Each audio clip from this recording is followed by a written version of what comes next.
Hello my dear students, Himanshu this side and आज हम start करेंगे class 8 chapter number 11 which is direct and indirect proportions की first exercise. Let's see first exercise में आपको क्या given है। फर्स्ट क्वेश्चन जो है आपको बोल रहा है following are the car parking charges near railway station up to this. 4 hours का रेट है आपका 60 रुपीज, 8 आवर्स है 100 एंड 12 आवर्स है 140। 24 आवर्स के लिए है 180 रुपीज। एंड नेक्स्ट आपसे बोला गया है check if the parking charges are in direct proportion to the parking time. क्या ये जो चार्जेस है ये डायरेक्ट प्रोपोर्शन है, मीन्स कि क्या इन सब के बीच का जो गैप है वो सेम है। Let's check it. इसको हम x मान लेते हैं, इसको हम y मान लेते हैं। तो क्या हुआ, ये x अपॉन y है तो 4/60 कितना हो गया, 1/15 हो गया। एंड ये वाला कितना हो जाएगा, बार बार मैं x/y नहीं लिख रही हूँ, ठीक है। 8/100 इसको जब हम डिवाइड करेंगे तो कितना आ जाएगा, 2 4 और 50 कितना हुआ 2/25 मीन्स ये तो आया 1/15, ये आ रहा है आपका 2/25 और ये वाला आपका आ जाएगा 6, 73 और 35। ये आपका आया 3/35। अगर आप इसको 2 से डिवाइड करोगे 2 6 12, 2 7 14 और 0, 2 3 6 और 35। एंड ये आपका आ जाएगा 24/180 है। तो 6 4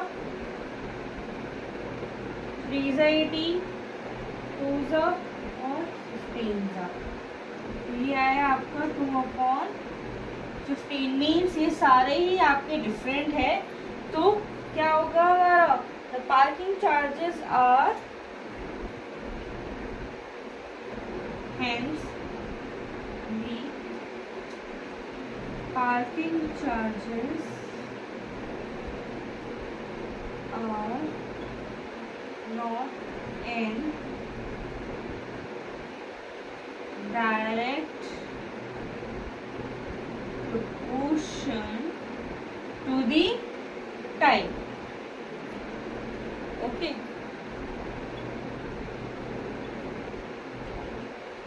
To the parking time. Simple है, आपको x/y करके फाइंड आउट करना था। अगर सारे सेम आते मीन सब आते 1/15 तो क्या होता, ये हमारा डायरेक्ट प्रोपोर्शन होता। Okay, now let's come to the question number 2। Now let's see question number 2।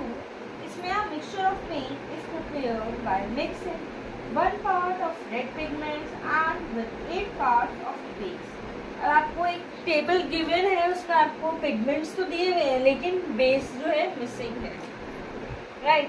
अब आपको फाइंड आउट करना है कि बेस कितना होगा, कि अगर रेड का 1 पार्ट है और बेस रेड का 1 पार्ट है और बेस का 8 पार्ट है तो बाकी सब भी एज पर इट होंगे। तो लेट्स फाइंड आउट। ओके, तो ये जो पिगमेंट है ये हमारा x है, जो बेस है हमारा y है। अब आप क्या कर सकते हो, आप इस पूरे को बेस लेके मीन्स आप इसको तो अज्यूम कर लो x1 और इसको अज्यूम कर लो y1। On the basis of this आप इन सबको पुट करके भी निकाल सकते हो, या फिर पहले आप ये वाला फाइंड आउट कर लो और इसके बेस पे आप बाकी नेक्स्ट फाइंड आउट कर सकते हो। लेट्स चेक इट आउट कि हम कैसे फाइंड आउट करेंगे। Okay, x1/y1 equals to x2/y2।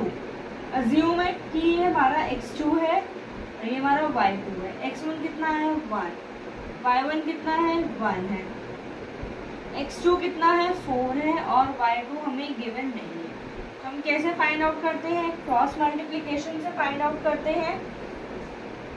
Okay, so y2 हमें निकालना है, 8 × 4 हो गया तो कितना हो जाएगा, 8 4 32 हमारे कितने के बराबर आ गया, यहाँ कि अगर 4 पार्ट्स डायरेक्ट पिगमेंट के हैं तो बेस के कितने पार्ट्स होंगे, 32। अब हम इसी बेसिस पे नेक्स्ट फाइंड आउट कर सकते हैं, x1 upon y1 equals to x3 upon y3। Okay, 1 upon 8 हो गया इक्वल्स टू कितना है, 7 अपॉन y3। अब इसको कैसे करोगे, इसका भी क्रॉस मल्टीप्लाई होगा, y3 कितना हो जाएगा, 8 इंटू 7, तो कितना हो गया हमारा 56, राइट। अब नेक्स्ट देखते हैं,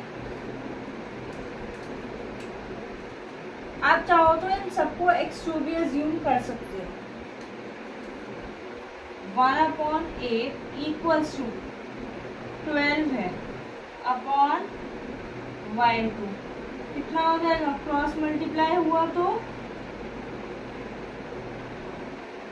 8 इंटू 12 दैट इज 96।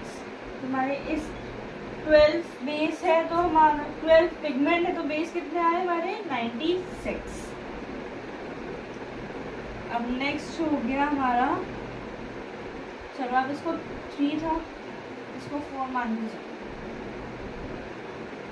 1 2 3 4 था। अब नेक्स्ट क्या हो गया, 5 हो जाएगा।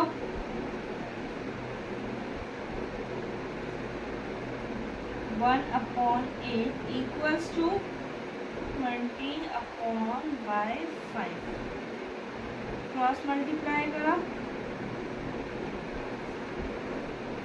8 इंटू 20 कितना हो गया, 160। तो 20 parts of red pigment is equal to 160 parts of base.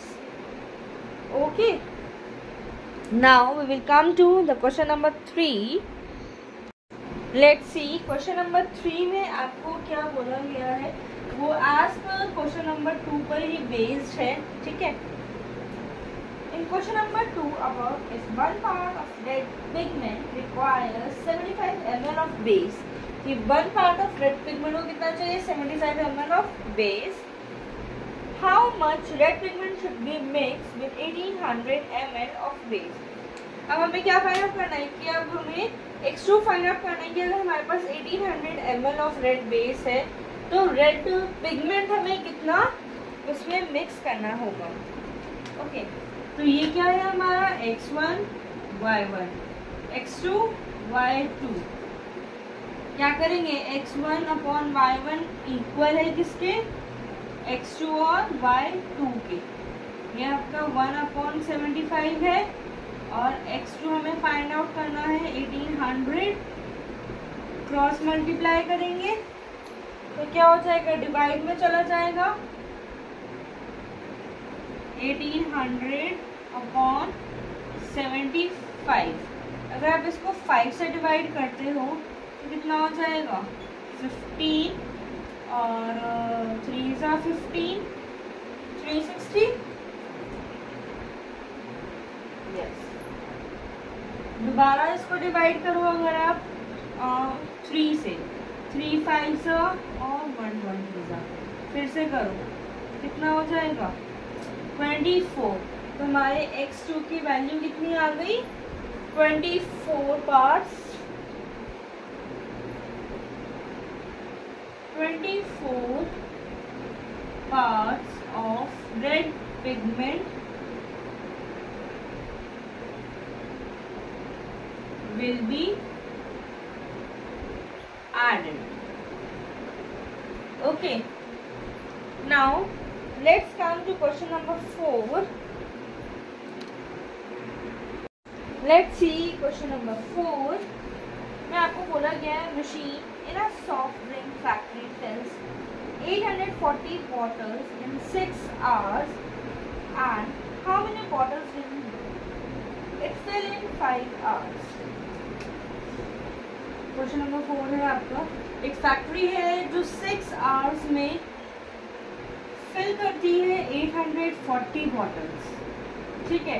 तो पूछा गया है वो 5 घंटे में कितनी बॉटल्स फिल करेंगी। तो ये हो गया हमारा y2 हमारा मिसिंग है जो कि हमें फाइंड आउट करना। ओके, ये हमारा x1 है, this is y1, x2 and y2। तो x1 इक्वल्स है किसके, x2 और y2 पे। हम दोनों के इक्वल रख देंगे वैल्यूज। कितना हो जाएगा 6/840 equals to 5/y2। Cross multiply करो, 5 × 840/6। 6 से डिवाइड करेंगे, कितना हो जाएगा 6 × 6, 6 4 24। 5 × 140 मल्टीप्लाई करो, कितना आ गया 140 × 5, 700 बॉटल्स आ गई हमारी, जो कि 5 आवर्स में फिल होंगी। Right, let's have a look on question number 5।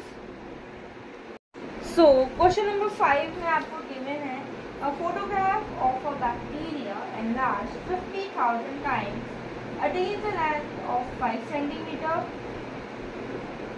as shown in the diagram। Means आपको डायग्राम गिवन है बुक में, उसमें what is the actual length of the bacteria if the photograph is enlarged 20,000 times only and what would be its enlarged length। तो अभी हमें actual length भी given नहीं है, तो हम एक्चुअल लेंथ को क्या अज्यूम कर लेते हैं x centimetre. Let the actual length of bacteria is x centimetre. Right, तो 5 सेंटीमीटर है हमारा जो एक्चुअल लेंथ है, 50,000 टाइम्स है हमारा 5 सेंटीमीटर की। हम x निकाल सकते हैं, 5/50,000 मीन्स कितना हो गया 1/10,000। हम 1/10,000 को ऐसे भी लिख सकते हैं, जबकि अपॉन में है तो हम क्या करेंगे 10/-4 करते हैं। हमने लास्ट चैप्टर में ये वाला कॉन्सेप्ट करा था, राइट।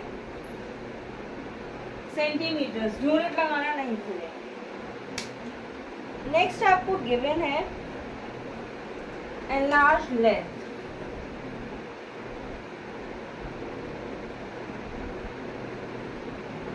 एक आपको एनलार्ज लेंथ गिवन है, दूसरा आपको गिवन है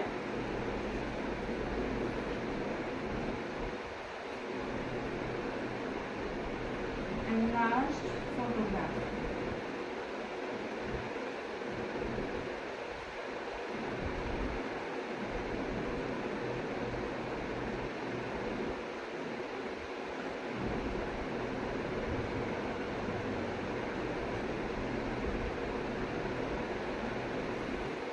राइट, तो 5 किसके इक्वल है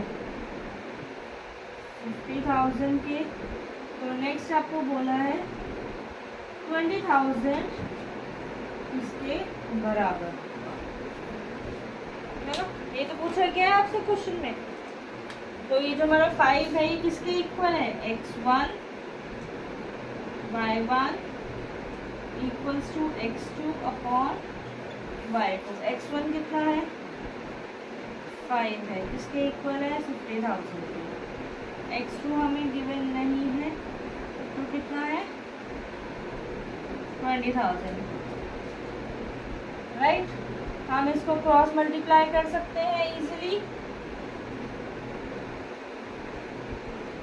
कितना हो जाएगा 5 × 20,000 अपॉन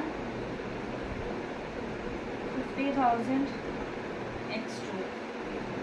अगर आप इसको कट करो तो ये आपका 10,000 आ जाएगा, और इससे भी इजीली आप जीरोस को जीरो से कट कर दो। ठीक है, यहाँ पे रहा 1, तो कितनी वैल्यू आ गई हमारी 2 सेंटीमीटर हमारा किसके इक्वल है? 20,000 के इक्वल, राइट।